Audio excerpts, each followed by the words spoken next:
Eu sou Ana Beatriz e passei muitos anos da minha vida presa em perguntas. A primeira pergunta, a primeira grande pergunta, era porque eu nasci numa família que não me deu as condições para ser eu mesma. Agora vem a qualificação do que aconteceu nessa família. E ela vai dizer: minha mãe me rebaixava o tempo todo. E isso destruiu a minha autoestima. Veja, uma família que ela não deu as condições para ela ser ela mesma, rebaixava ela o tempo todo, e isso fez com que ela comprometesse quem era ela. Porque a baixa autoestima é um dos sentimentos que a gente tem no ciclo do eu fraco. Porque na medida que ela não consegue ser ela mesma, ela vai para um relacionamento, e o que ela faz no relacionamento? Ela se rebaixa. Se ela se rebaixa no relacionamento, ela cria uma relação de dependência, de codependência emocional. E aí ela tem medo de perder o tempo inteiro. Se ela vai para um chefe, para um trabalho, ela estabelece relacionamentos abusivos com a chefia. E aí tem medo de perder o trabalho, então se rebaixa o tempo inteiro, ou então pega tudo e fica sempre num cansaço emocional muito grande. Aí ela vai dizer: a minha mãe me rebaixava, eu desenvolvi um processo de baixa autoestima, e quando adulta, até para tomar água, eu tinha medo de estar desobedecendo alguém. Então veja como que o processo ele vai só subindo.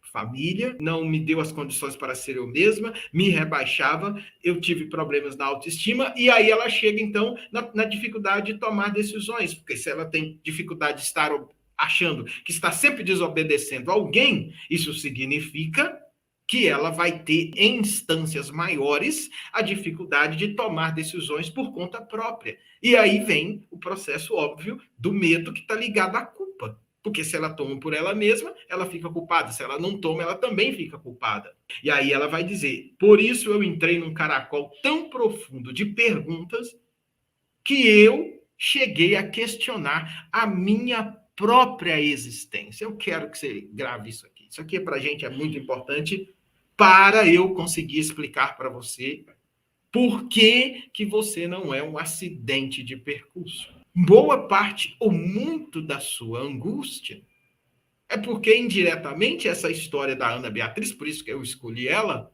e agradeço já a Ana Beatriz de ter mandado para a gente. Então, veja, aí ela chega no momento em que ela, então, começa a entrar nesse caracol de perguntas, e aí a última pergunta, ou uma das últimas etapas dessas perguntas, é a questionamento da própria existência.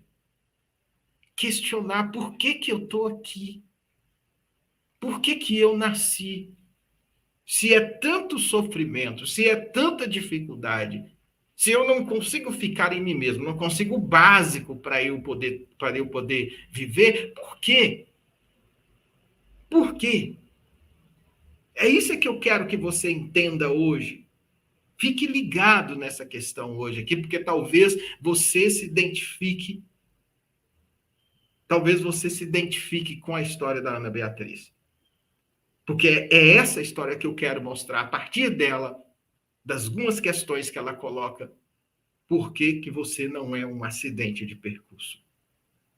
E aí ela vai dizer assim, ela continua: no fundo, eu não confiava de verdade em ninguém. Eu não confiava em ninguém e não me entregava de verdade para ninguém. Eu tinha medo de ser rejeitada. Eu não sabia o que era amor de verdade. E por isso, as perguntas sem fim me levavam a ver que não havia mais sentido em viver.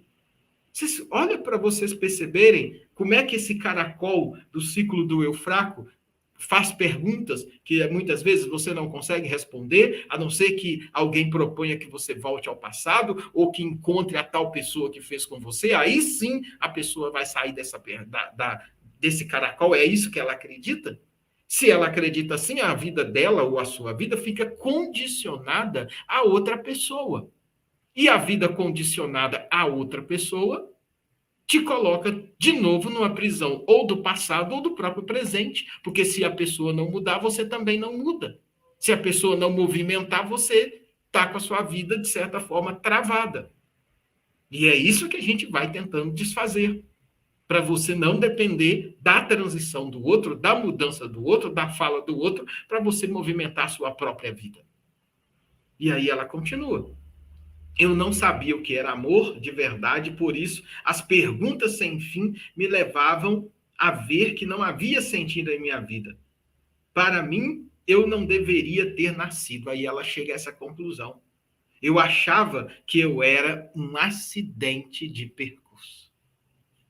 Eu achava que eu era um acidente de percurso. Vocês conseguem perceber como que vai sendo o número, a escada do ciclo do eu fraco? Problema com a família, mãe ou pai, não se consegue achar no eixo, vem para o buraco vazio na alma, não consegue tomar as decisões, se toma por ela mesma, tem culpa, começa a fazer perguntas,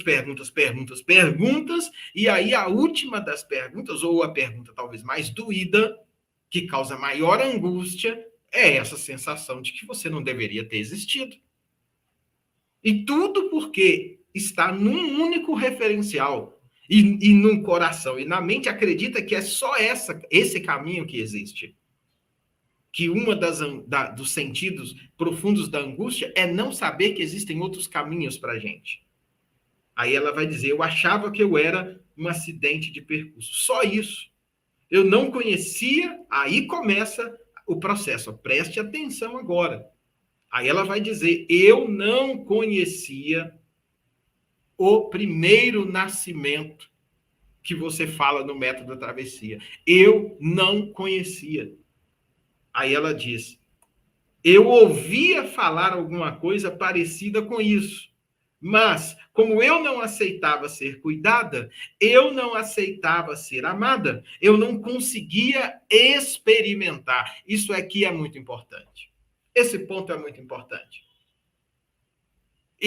Ela diz, quando eu conheci o primeiro nascimento, sobre o primeiro nascimento do método travessia, eu já imaginava que eu já conhecia alguma coisa sobre isso. Mas como eu não aceitava ser cuidada, eu não aceitava ser amada, eu não conseguia experimentar de verdade. Gente, isso aqui é muito importante, muito sério para vocês. Porque muitas pessoas conhecem a concepção, a visão, ou um conteúdo parecido com essa ideia de que você foi amada e amado antes da sua própria existência. Mas isso não basta. Por isso é que é a diferencial do método travessia. Porque só conhecer, muitas pessoas conhecem só com a razão. Mas eles não abrem a porta interna para experimentar isso de verdade, porque e aqui tem uma questão que as pessoas me dizem e falam para mim, nossa, mas eu já conhecia isso porque eu conheço a fé cristã, então eu já conhecia. Então, o que você faz está muito ligado à questão religiosa. E aí eu explico, não, isso aqui é uma questão científica, mas conversa, de certa forma, com a espiritualidade de Jesus Cristo, não tem nenhum problema nisso. É por isso que muitas pessoas, mesmo sendo cristãs, elas não experimentam isso na profundidade. E não tem nada de errado. A questão é porque o trabalho do método travessia é um trabalho científico. E como um trabalho científico, a gente tem todo um processo que vai te carregando